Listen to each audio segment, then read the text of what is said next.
Assalamualaikum everyone. Welcome back to another episode of Bacteriology series. Today we are going to talk about Mycoplasma pneumoniae. That's the only wall-less bacterium. But before getting into the video, I'd like to tell you guys that these videos are meant for educational purposes. Things and treatments may change with time. If I get it wrong or miss anything, your input is always welcomed in the comments section. Are you excited about the video? So am I. Let's get started. Mycoplasma pneumoniae is a small, free-living bacterium. It is pleomorphic. Pleo means many and morph is for shape, which means this bacterium has got different shapes. Why? Because it is wall-less bacterium, and walls around the bacteria are responsible for their specific shapes. So it contains cell membrane around it, which is flexible and which gives it the ability to become pleomorphic. And you know what? It is the only bacterial membrane that contains cholesterol, a sterol usually found in eukaryotic cell membranes. Just like that. One really high thing about Mycoplasma pneumoniae is that it stains poorly with gram stain, or do not take the dye under gram staining, so they can't be visualized with light microscopy. This is due to the lack of frigid cell wall. Cell wall does what? It takes up the dyes of the gram stain. So here we've got no wall, no dye will be taken up, and we won't be able to visualize this bacterium under the microscope. Mycoplasma pneumoniae is responsible for causing upper respiratory tract infections. Why? Because it infects highly oxygenated areas like lungs and respiratory airways. It causes atypical pneumonia and bronchitis. Apart from infections like pneumonia and bronchitis, Mycoplasma pneumonia has certain other manifestations, which are extrapulmonary, that includes Stevens-Johnson syndrome, Raynaud's phenomena, erythema multiforme, cardiac arrhythmias, arthralgia, hemolytic anemia. And if we look at neurologic, it includes Guillain-Barré syndrome. This bacterium is osmotically unstable in external environment. It invades host cells and lives intracellularly for its survival.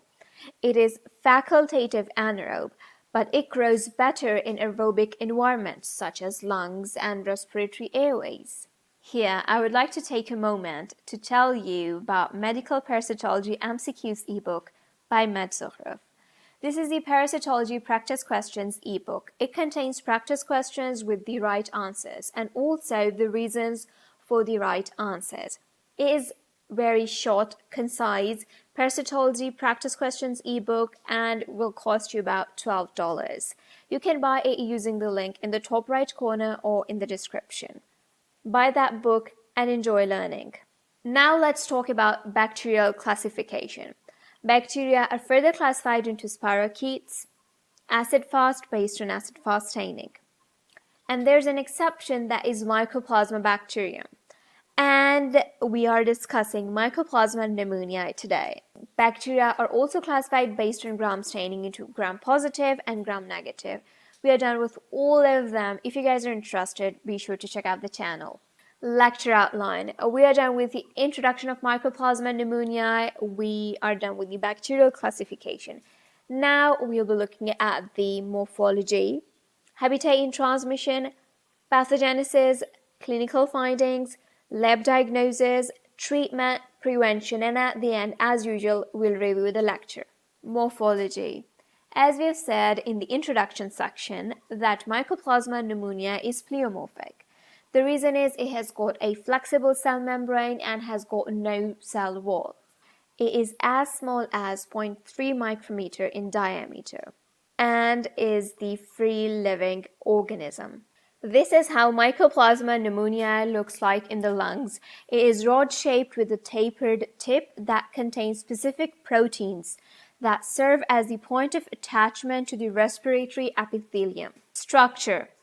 As we all know that Mycoplasma pneumoniae is wall-less bacterium. So it only has cell membrane, which is flexible, which is responsible for giving different shapes to the bacterium. And one more thing, this bacterium has only one serotype and is antigenically distinct from other species of Mycoplasma. Habitat. Humans are the hosts for Mycoplasma pneumoniae.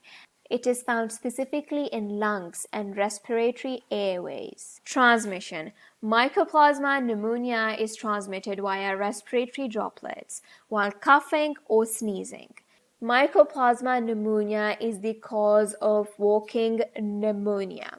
You now might be wondering, what is walking pneumonia?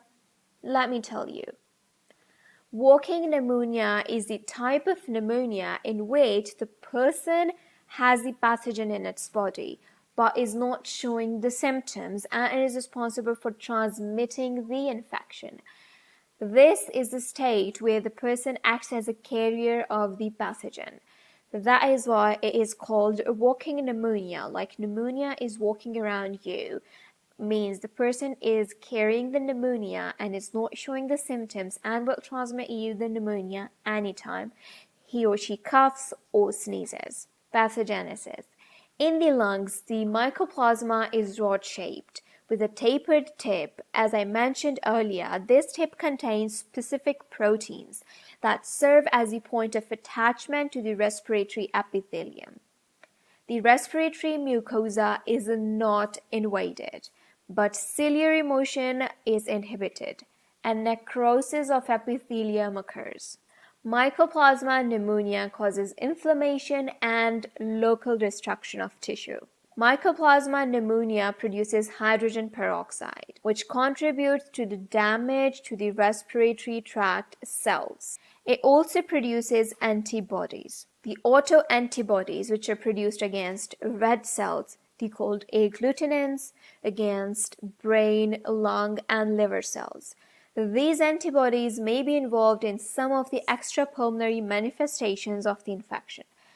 We've discussed about extrapulmonary manifestation in the introduction section. If you've skipped that part, go back, watch that first, and then come back and start watching again from this section. Mycoplasma pneumonia also produces Card's toxin. Card's toxin is community-acquired respiratory distress syndrome toxin.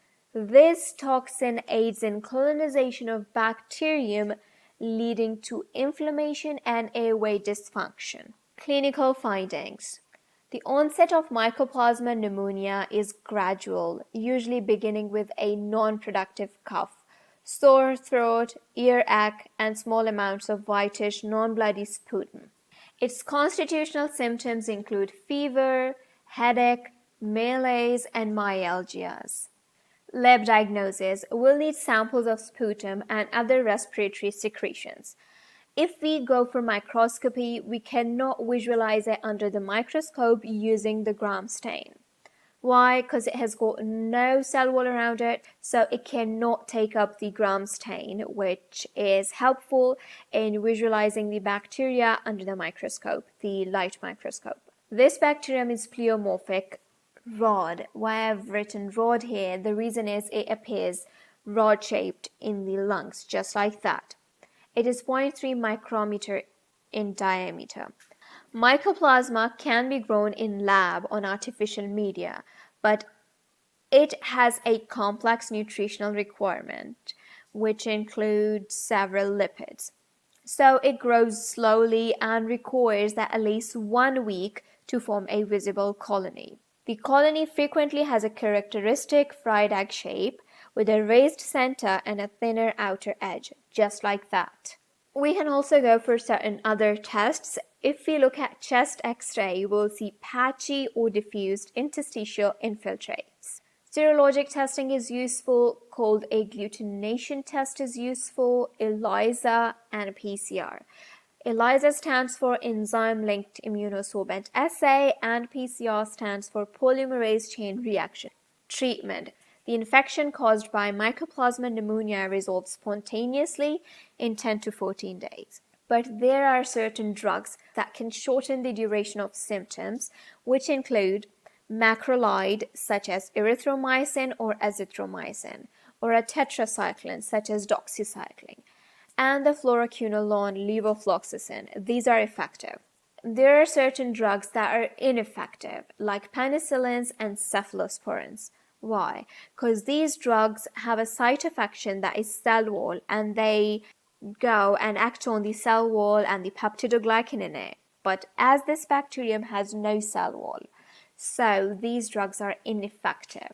Prevention. There are no specific preventive measures and no vaccine against the infections caused by Mycoplasma pneumoniae, but we can go for certain general protective measures like covering mouth and nose while coughing or sneezing, frequent hand washing.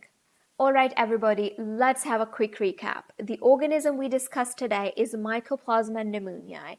It is responsible for causing atypical pneumonia, bronchitis, upper respiratory tract infections. It is transmitted via respiratory droplets. Its hosts are human beings, and its diagnosis is based on microscopy, culture, where you'll see a fried egg-shaped colony called agglutination, chest X-ray. For treatment, macrolide, tetracycline, and fluoroquinolone are used. That's it for today's video. I hope you enjoyed it. You've learned everything you wanted to learn about Mycoplasma pneumonia.